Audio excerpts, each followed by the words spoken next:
Let's proceed now to elliptical section. An elliptical section is just an area rather, that is bounded by an ellipse. So it's a region bounded by an ellipse. And if you want to get the area of an ellipse, it's somewhat similar with your area of a circle. What's the area of a circle? Pi r squared. So, di ba r squared is essentially just what? R times r, no? So, radius times radius. And we know for a fact na a circle has a constant radius. Tama? Now, for an ellipse, di ba? You have now the major and the minor, di ba? Axis. So, in short na tayo, pwede nyo na ito karoon na R1 and R2. Okay, you have now pi times A times B. Nasaan ka? So, wala siyang radius 1, radius 2. The minor and the major one. Was it clear? So, that's the area of your ellipse. Parehas na siya kay circle. Now, if you want to solve for the perimeter, your perimeter is nasaan the total length of the ellipse. Nasaan that? So, if you want to solve for the perimeter of an ellipse, you use this equation. But you can only use this equation if and only if the ratio between your B and A should be within the interval of 0.36 to 2.94. Nasaan? Again, you can only use this equation if and only if the ratio between your major and minor axis is within 0.36 to 2.94. Otherwise, you disregard that equation. Nasaan ka? Any questions? We just have to substitute in the values of A and B.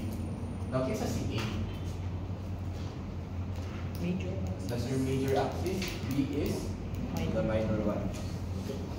Sub number 8. Find the area of a section bounded by a closed elliptical figure in which the major and minor segments measure 60 centimeters and 45 centimeters respectively.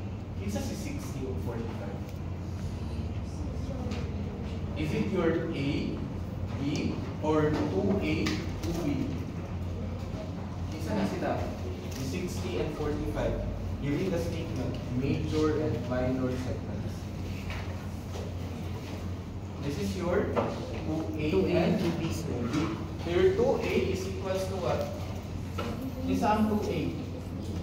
60. Therefore, your A is equal to what? 30 centimeters. How about your B? I'm sorry. Okay. 2B is equal to what?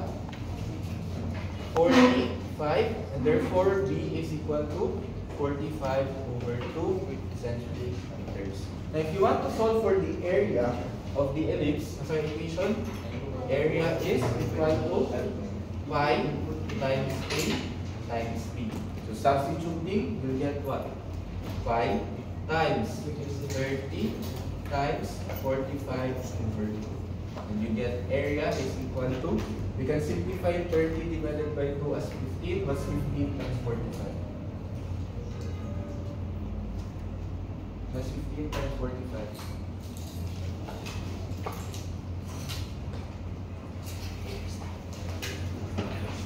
And afterwards, you multiply it with 5. Kaya bukaga ang 5 na nakadesimal.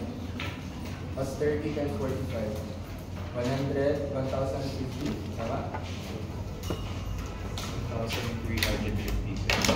1,300. 1,300. This is in what units? Centimeter. Centimeter Square. This one now is your. Now, if you want to solve for the perimeter, quick question. Do you think can we use the formula given last time, long a while ago, for the perimeter? So how do you check that if it's pwede? B over A. Now, what's the value of your B over A? Let's just check lang if we can use the equation for the perimeter. Let's say ratio. We'll not solve for the perimeter. We just have to check if it's usable or not. What's B over A? 45 over 2 divided by 30. What's the answer?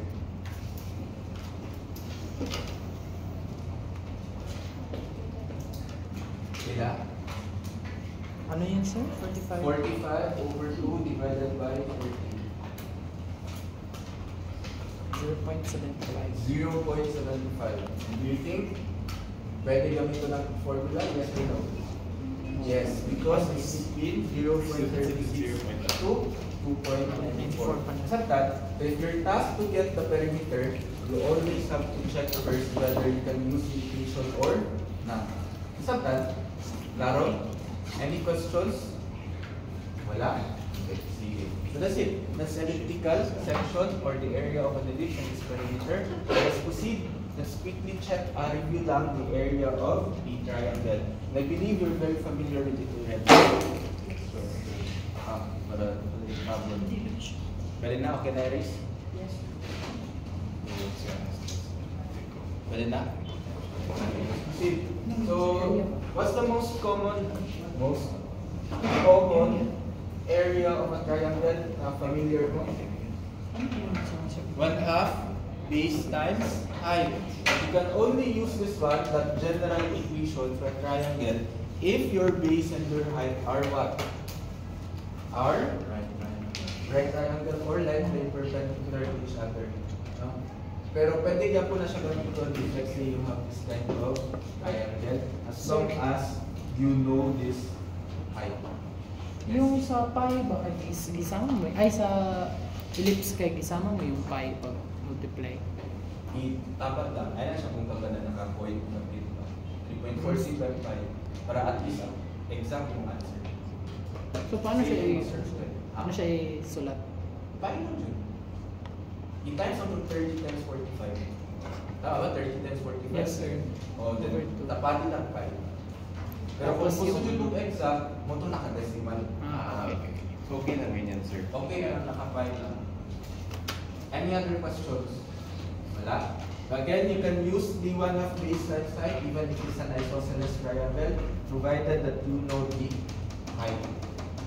Then this one will serve now as your base. Because again, this equation is valid as long as you have now perpendicular sides.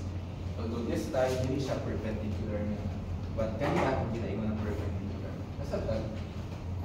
Klaro? Because again, your h, your altitude is just the perpendicular distance from vertex to the other side. And this one is perpendicular. Klaro? Any questions? Wala? None. So let's have number 2. The area of a triangle given the measures of two sides and an included angle is area equals 1/2 AB sin theta. Now what's included angle? Na-appeal na angle? What's included angle? Nanay, given na angle sa 1. It's the angle between two sides na adjacent.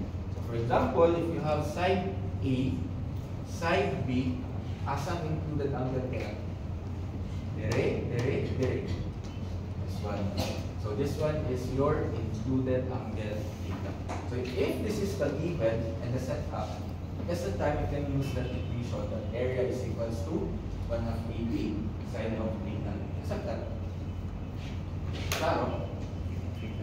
Pero if kani wala ni, pero kani ang theta, you cannot use it. Unless you can solve for the remaining angle. Clear?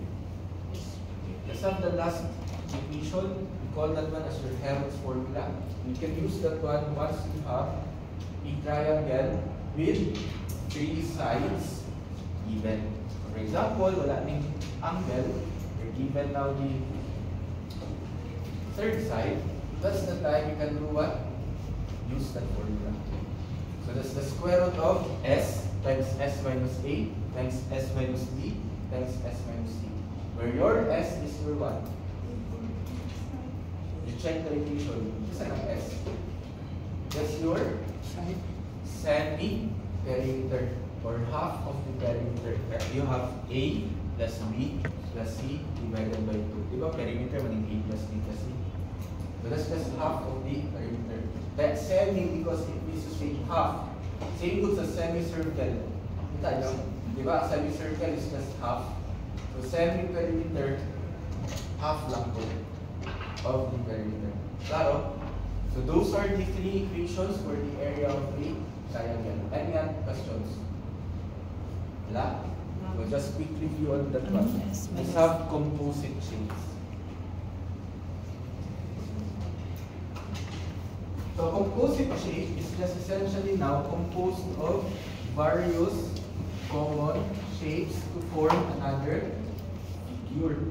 So for example, number 11, a composite figure consists of a triangle, rectangle, and a semicircle. The altitude of the triangle is 3 times the radius of the semicircle, while the altitude of the rectangle is 4 times the radius of the semicircle. If the area is 201 inches squared, find the radius of the semicircle. Let's try to dissect the problem. We have here composite figure daw na ay triangle, rectangle, and semicircle. Now, where do you think si triangle dara? Sa taas. You can subdivide it into this manner. Tama? Now, asa ang rectangle? Sa middle. So, in short, kani is your semicircle. Tama? Let's continue. The altitude of the triangle is 3 times. Saan ang altitude of the triangle? That's the height, no? So let's call that one as height of the triangle. Equal is, ilan daw? 3 times what? The radius of the semicircle. That's 3r. Sabay? Question. Wala. Let's continue. While the altitude of the rectangle, is ang altitude of the rectangle? But still the height of the rectangle is equal now daw to pila? 4 times the radius of the semicircle. That's 4r. Sabay? We have now equations. Through asa na ito nakakita? It's actually this. Tama ba? Pila daw ni? 3 times. This is your 3 times r. This is 3r. Now, how about this one? Kinsa ni? 4. This is your 4r. Kinsa ni?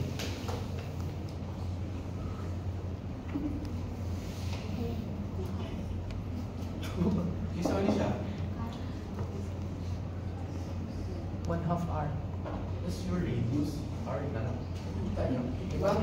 Semicircle, itutulin mo ang circle, that will just be radius. This is R.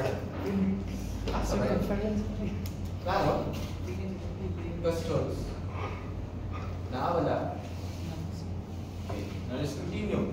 If the area is 201 inches squared, find the radius of the semicircle. Isa ginapangita? Radius. R. Isa na 201. Area. Inches. Area ni kinsa? Ni semicircle. Semicircle. The area is, the whole, sir? Area sa tanan. Sa tanan. No? So kung ino natin mo siya tatong paitan sa tampal, hindi ka rin na itong kailangan. Kasabtan. So we could say now that the area total is equal to 201 square inches. And that area total is just equal now to the area of the triangle, tama ba? Plus the area of what? The rectangle, plus what? The area of the semicircle. Tapos the area of the triangle. Na pwede na ito gamitin in this problem. That is 1/2 Base times height. base times height. How about the rectangle? 10 times feet or base times height. Dapat pwede. Tama? How about your semicircle? What's the area? Pi. Pi r squared divided by 2. Because pi r squared is the area of the entire circle. So if you want to solve for the semicircle, we have to divide it by 2. Nasabtan? So that's pi r squared over 2. Nakasabay? Questions? Wala? Okay. Now let's rewrite everything. Let's focus on the triangle. Kisa yung B. Asa ang B karon? Base na to sa triangle. Tara, kisa ni. Isa ba din siya karon? Can we write it in terms of radius? Yes or no?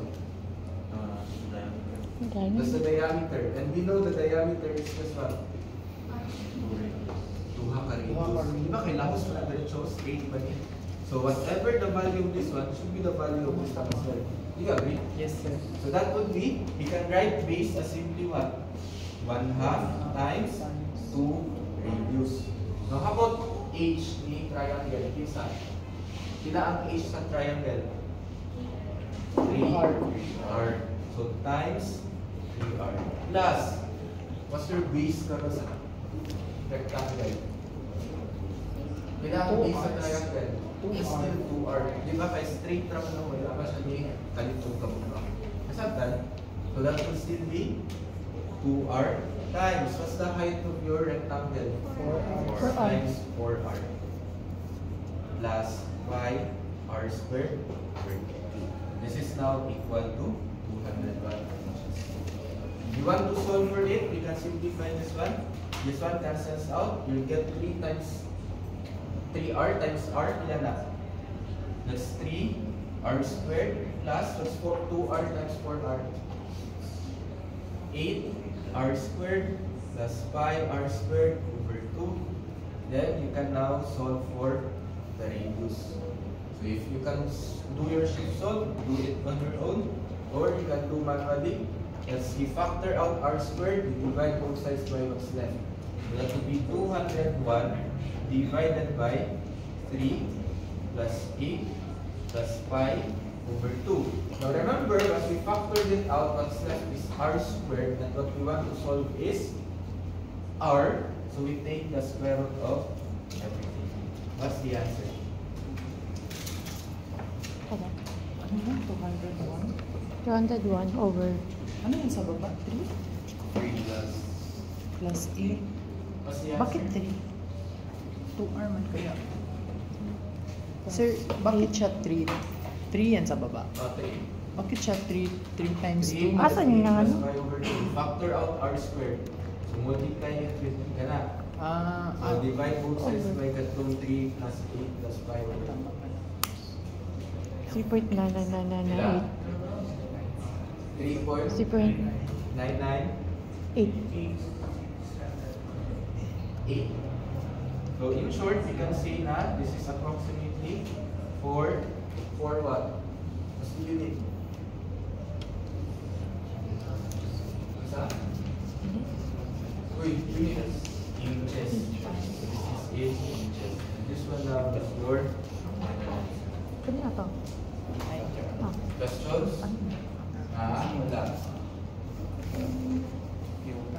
Wala. Wala. Let's proceed to number 12. Find the area of the shaded region.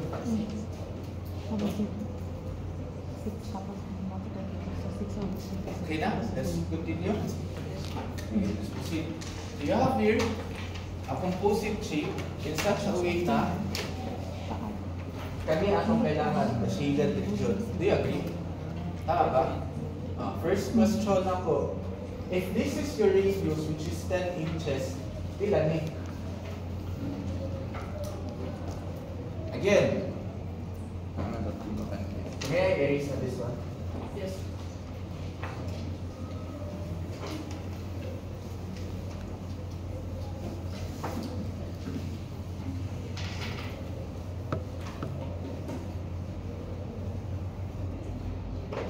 If this is your radius, which is 10 inches, pila ni?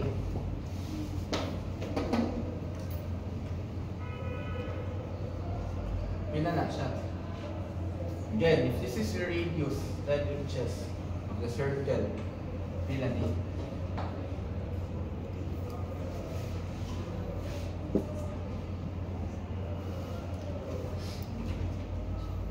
Okay, yes?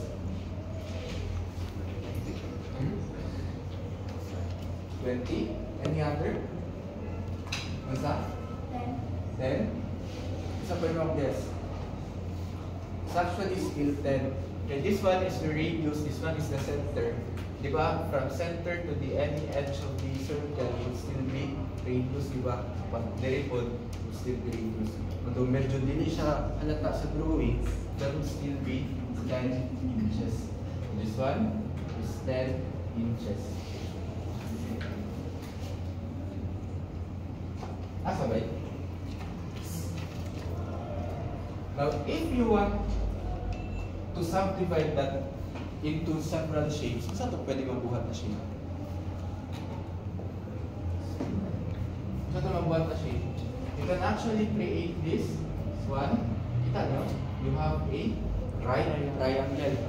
Sabay? So this one now is 90 degrees. Tama? Question. Pila ni?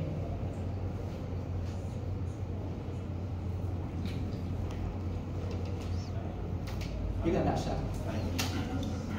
5 inches. That's the time you go back to your trigonometry. Di ba nag-given angle? Question, isa ng radius dira.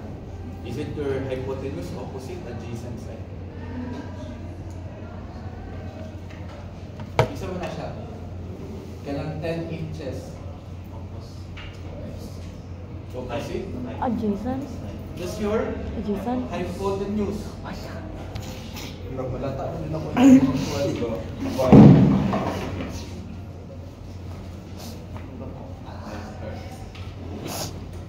Again, that will be your hypotenuse side because that's directly opposite to the right angle. Pag may adjacent side, mutong tapad sa ibuhang angle. Tara, this is your adjacent side. Tama? So this one is your opposite side. So try to familiarize that one, understand that one, because you want to meet that one once you enter the statics. Balik na siya ng concept. So this one is what? This is your hypotenuse side.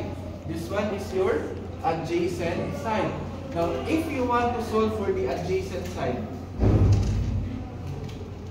kinsa akong gamiton sa sokatawa sa trigo? You want to solve for the adjacent side given your hypotenuse side and the angle. Kinsa ka gamiton sa sokatawa? So? Sige, ko na lang murmur yung sometimes na. So? Kinsa? So? So? So? Ano si so man? Ka. Adjacent side, hypotenuse side. So you use ka. So what's ka gani? Cosine. Cosine of theta is equal to the adjacent side over the hypotenuse side. Let's call that one as your x. So let's solve for it. So x over h cosine of your angle, bilang angle? 50. 50 degrees. Now, if you want to solve for the x side, you cross multiply h. You'll get what? X is equal to the hypotenuse cosine of 50 degrees. And below h is just what? Bilang h? 10 cosine of 50 degrees. That will be now the value of your adjacent. Any questions? Wala. None? Sabay. So let's focus on this one. Kisa kay siya. Can you still recall kung sa area natin na mag-discuss? Kisa na. Kaning shaded doon, shade na ko. With the black one. Kisa din. Kisa na siya. Kisa na. That's your pizza slice, di ba? Katong iyon ako last time. So, kisa no, that's the area of your sector. So, if you have, let's say, this one, di ba mo ng total? I-subtract out to sa right triangle, what's left? Kasi mapili. Kaya, di ba? Kita nyo?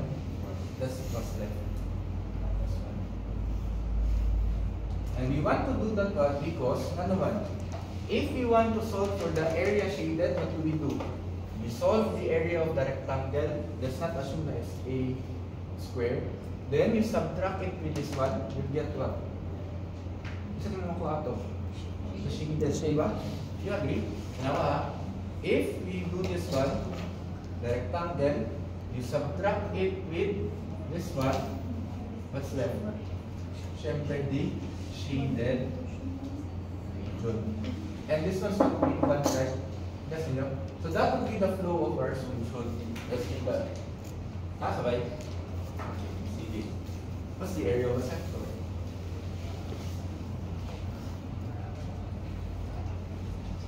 What's the area of the sector? May areas on this one kanina sa apart. I'll just do that on the okay lang. What's the area of a sector? Uy, check your notes. Area of the sector is 1/2 r squared theta. Now, what's the theta dapat area? So, ito ang lingon. Dapat your theta should always be in what? In radians. We have to convert now the given angle from degrees to radians. So, let's do that. So, what's the radius? 1/2 times 10 times, what's your angle?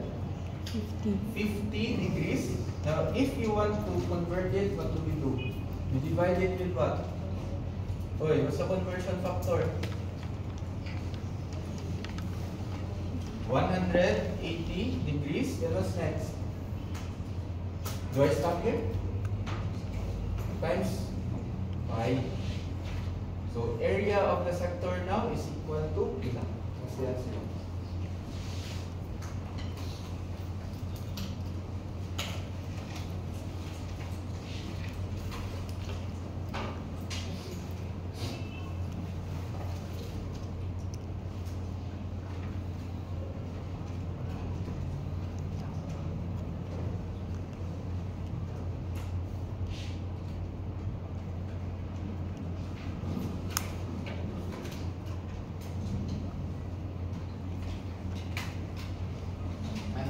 The answer. Just do not katong gawas ko na naka-decimal. Ay yung ko ang evaluate ang pi as naka-times equal. Tagi ko katong whole number times pi. Pila? 43. Singko. Hindi na ako matulad yung ibuntan. 43. 1, 2, 5. Over 9. 5. Others, do you have the same answer? Same? Units in what? This is in inches. So you have already your area of the sector. What do we do next? So ito kailangan next. We want to subtract or we want to identify now pila ang area sa rectangle. So ano ito ba sa area sa rectangle karon? Times height. Pwede ito mag-base times height, but you have to get this one. Ilan siya? Pwede ito gamit na so katuwa usap. But also, you can do that. Another one would be itong 1/2 AB sin theta. Tama ba? Dalawa? Known na. Known. Angle. So this is already AB sin theta. Tama ba? So you can do that one as well. You have two ways of doing it. Well, let's do that one. Area of the triangle would be equal to 1/2 AB sine of theta. So that's 1/2 times, what's your A? Is that itong A? So kamo na bala, so that's times 10. What's your B? 10 cosine of 50. Doesn't matter kung mabaliktad-baliktad, this is the same answer. Sine what? Sine of 50. Solve for the answer. Area of the triangle would be equal now to ilan?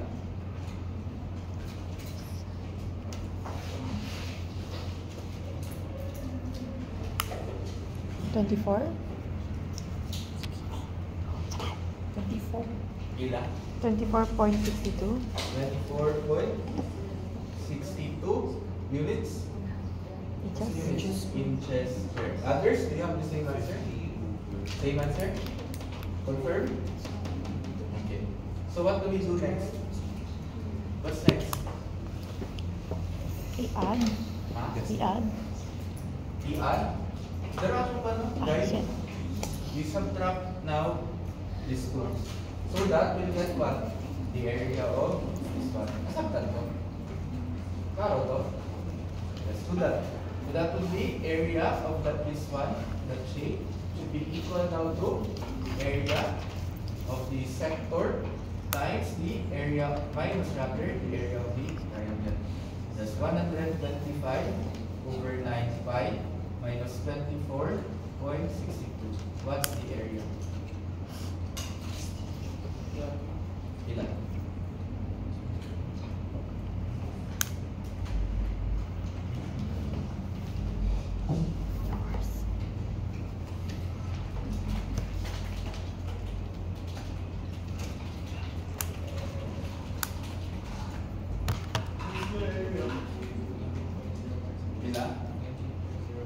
19.01.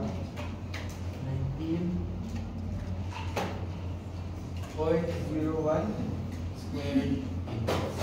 You have now your area. What do we do next? You just have to solve the area of this rectangle. We do not know if it's a square, so let's not assume. Okay. So how do we solve this one? Pila ni? Sa to kung yung din. Kinsa ni siya? Kinsa na? So you go back now to this is your angle, kinsa ni na side? This is your opposite side. So if you're gonna see opposite side, kinsa itong kailangan so katuwa? You can use now your sine or your towa, no? Sabay? Let's use sine. So sine of theta is equal to what yan? Opposite over the hypotenuse. So your opposite side, let's call it as y. You'll get y over h sine of theta, which is 50 degrees. If you want to solve for y, you cross multiply h, you get y equals h sine of 50 degrees. No, sir, h. Ilan yung h na to? 10. You have 10 sine of 50. That's your y. Let's focus now. Kadatong goal kayo lang sa to. We want to do this one. So, ang rectangle minus what? Itong shape na kani. Correct? What's left? The shaded region. Nakasabay? Questions? Can you solve for this one? Makaya na siya? Tama? So you have this dimension. Pero kinsa ni? Ilan ni?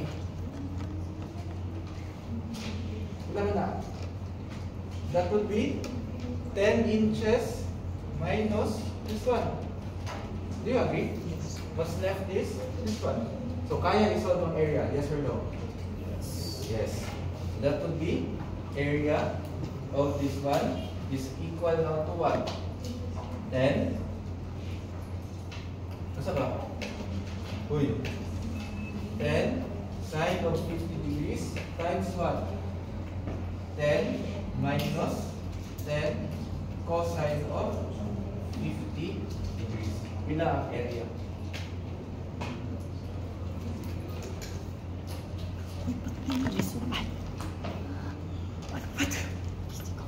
What's the answer?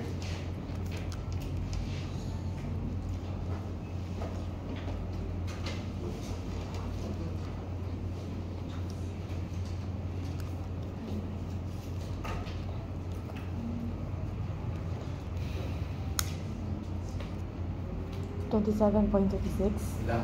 27.36. 27.36 36. inches. Others, do you have the same answer? Okay. Well, after that, what we do? You just have to subtract na shaded would be equal now to pila?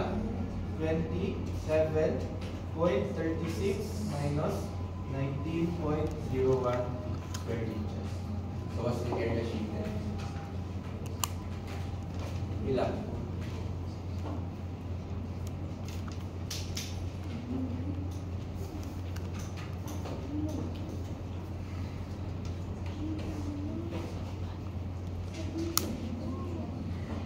8.3. Pila? 8.35. 8.35. 35. This is in square inches. This one now is your area of the shaded questions. Does it make sense on ito po? Ah? Oy, people. Okay na? Let's proceed. May I erase the writings? Okay na? Okay. Sige. Ako dyan.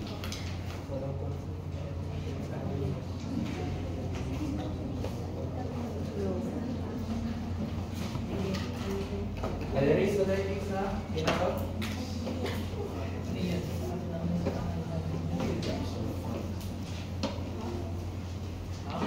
Let's take your quadrilaterals. For this portion, I won't be explaining it more na kung saan mga area, perimeter, because those are very familiar na dapat sa inyo. Square, rectangle, rhombus, trapezoid. So, we'll just skim through it. Then we'll have your last two sample problems for tonight. So, a quadrilateral is just a four-sided polygon. Tama ba? Okay, quadrilateral, no? So, 4 sides, which are of the following. You have the squares, parallelograms, rectangles, rhombuses, trapezoids, and trapezoids. So, memorize the equations na lang. Then let's have now the following properties of the parallelograms. You read it on your own. These are just simple concepts that you can easily digest on your own. Then, same as well with this one. So, kaya you have now the following. I'll just pass the quickly discuss this one. So, you have the following types. You have rectangle, square, rhombus, trapezoid, and trapezium. And I believe you're very familiar, especially with the first two. Tama? Your rhombus is your kuan siya, square. If you can remember, your square is straight up siya, nakatindog. Tama? Pag once na-inclined na siya, it becomes a rhombus. Tama ba? And that's also actually now the, if I'm not mistaken, walang ginagamit karon sa football. Baseball. Di ba rhombus yung gamit? Ang baseball. Diamond, di ba sila? So that's a rhombus. Then, a trapezoid is a quadrilateral with one pair of parallel sides. So for example, this one might be, this one is a trapezoid. For example, another way of having a trapezoid is this one. Ganang ani na shape. Have you met this one? This is a right trapezoid where nasa right angle. Another trapezoid now is kato ani. This is a rhombus. This one is another trapezoid. So you have two sides that are parallel. The rest are not parallel. Another one is a right trapezoid. Kung asaan you have now a right angle. Then you have two sides that are equal. Asaan that? Then you have now another type of trapezoid on which wala siya any parallel sides. And we call that one as a trapezium. So for example, dara.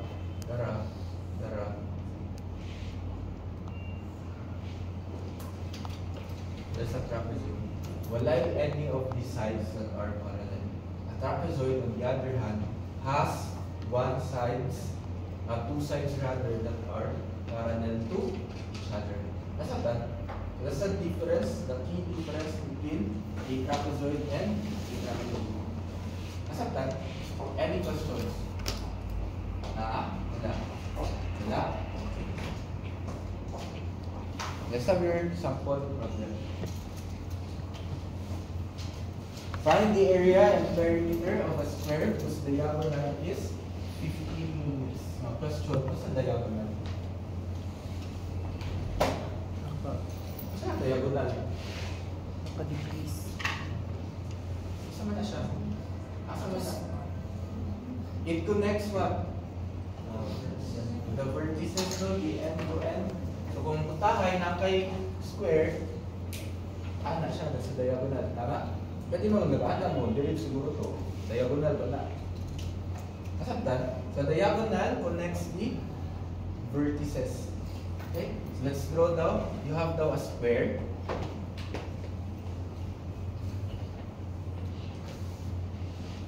Whose what? Diagonal is 15 units. So either way, kung direct pa yung diagonal o pa dito, still the same because the diagonal of a square is equal. Right?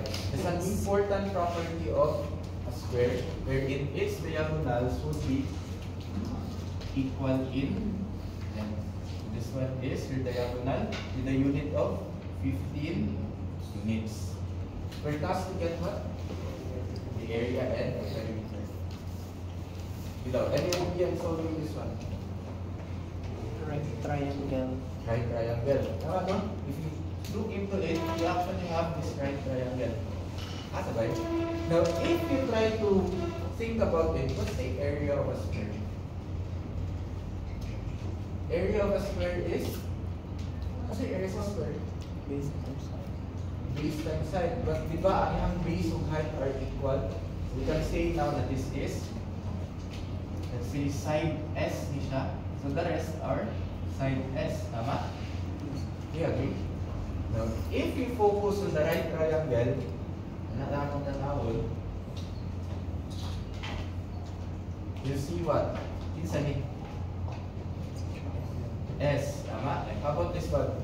S. This one is 15.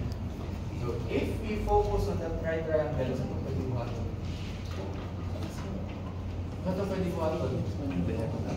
We can actually use what? The Pythagorean theorem. Saan po Pythagorean theorem?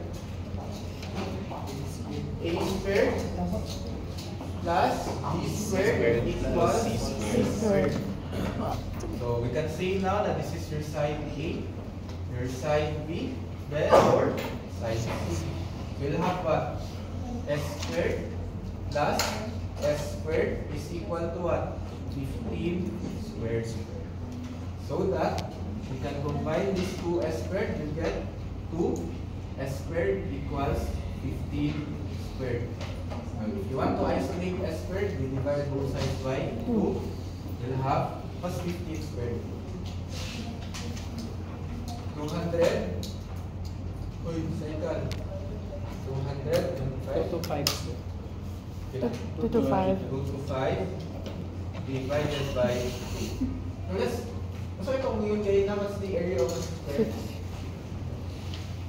What's the area of a square? S. S na? 112. S equal to Uy, what's the area of a square? Ang formula. S times S or S squared. So in short, it's a D. This is S. already the area of the square. So this one is area of the square. Units would be what? What's the units? Unit. Unit squared. Unit squared. Units squared. This one now is your one final answer. Nakasabay? Naklarong ano ang S squared is just your area already? Yes. Nasaktan, ano? Because again, S times S is your area. Ano naman yun? S times S. Nasaktan? Basta itong isa na pangayo, perimeter. So, what's the perimeter gani? So, what's perimeter? That's the sum of the sides, diba? Ang pila ang perimeter sa square? 4 S. So in short, what we need to do na lang is to solve for S. How do we solve S? So ito po as S. We take the square root. So S is equal to the square root of what? 225 over 2. What's the value of your S? Ilang? So, i-decimal na rin yun. 10.6. 10.60 sarado? 0.6066. Okay, 61 na lang. Units? 8 units. Now, if you want to solve for the perimeter, bilang na ito? 4 times 10. So, what's 4 times 10.61?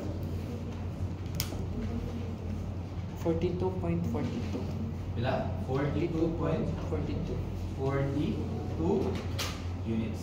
This one now is your questions. Waiting for the train. Wala. Clarifications? None? Okay na? So, can we proceed to the last item? 42. Good. Okay, sige. May I erase on this one? Yes. Wait lang. Okay, lang ba? Natin ako lang to.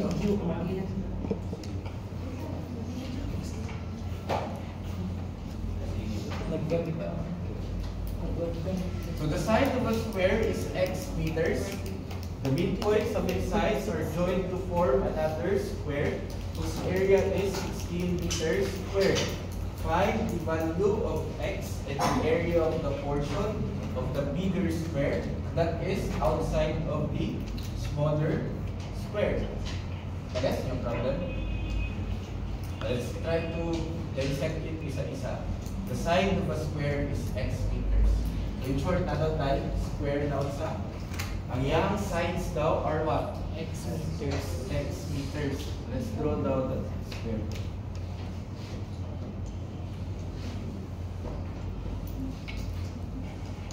So this one is x. So syempre, it's a square, matik. Basta, all sides are Equal. equal. So x na po na. Sabay?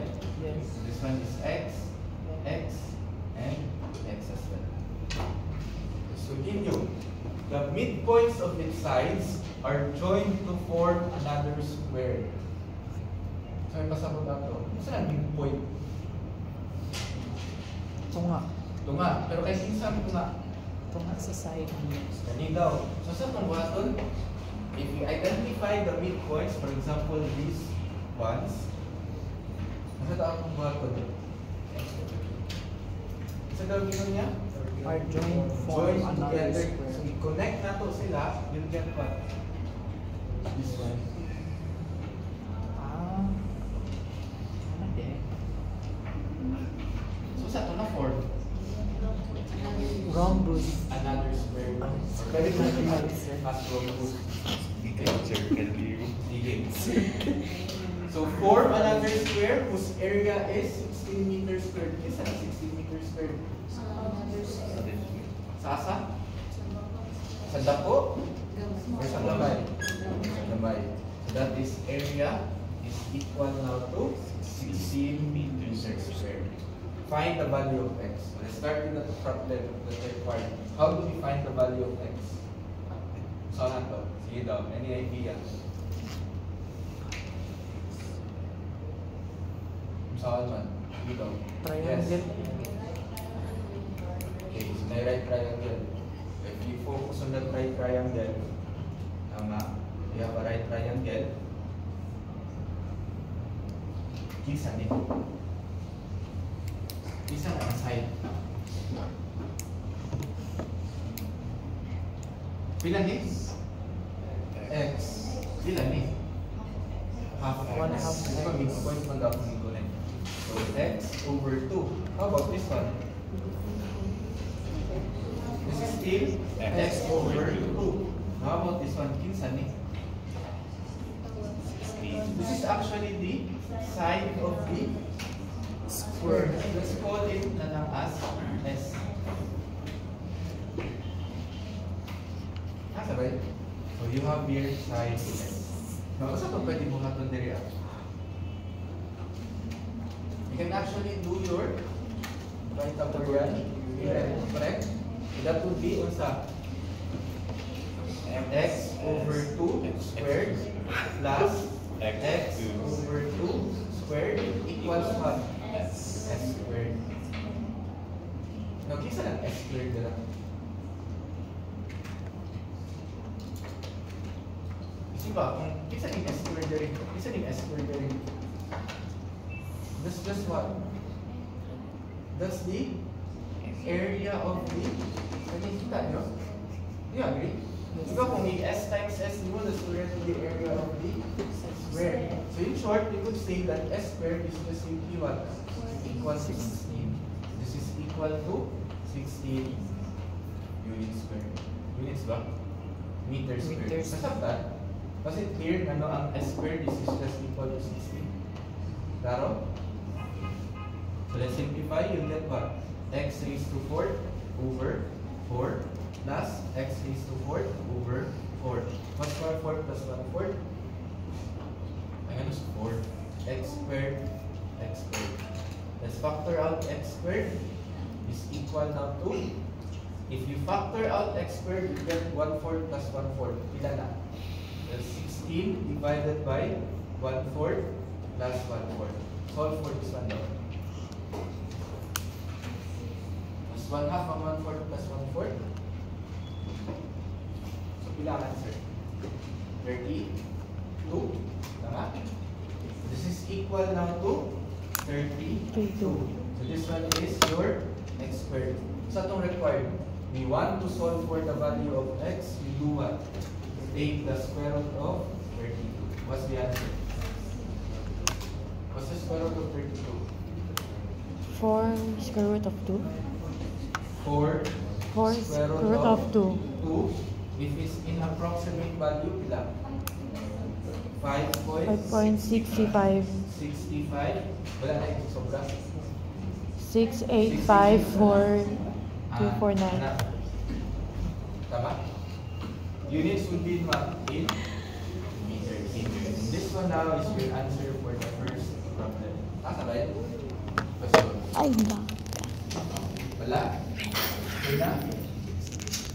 Let's proceed to the last requirement. Find the area of the portion of the bigger square that is outside the smaller square. Isa man namin pakita karon. Isa natin. So daw, area of the portion of the bigger square that is outside the smaller square. Isa Ang na. dako jud na square. Ang dako na square, ang area niya. So this one, kanina di ba? Kanang compare. How do you do that one? Times 4. Correct. So area of the larger square minus with the area of the smaller square. So let's do that. So area of the portion would be equal now to pila? Area bigger, or let's call it na lang as your area B minus area smaller. What's the area B? Isa mo lang area B. It's actually just here, x squared. So this is 32 minus, what's your small? 16. So area portion would be equal now to pila? 16, correct? 16 meters. This one now is your final answer. Questions? Na? Wala? None? So, we're done with the area. Yes. Naman daw na 16. Ano na 16 ang Sir, square? going back to the start, sir. Okay. Yes, sir. Yung S squared. This one is S, di ba? So, ipahita ko lang yung theorem mo that becomes S squared. So, if we recall, kani ang S, then the square din mo, that's just the area, di ba? S times S, that's area of this one.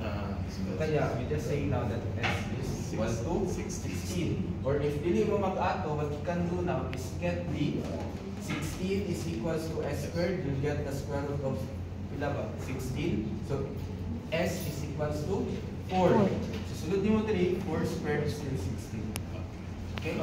Any other questions?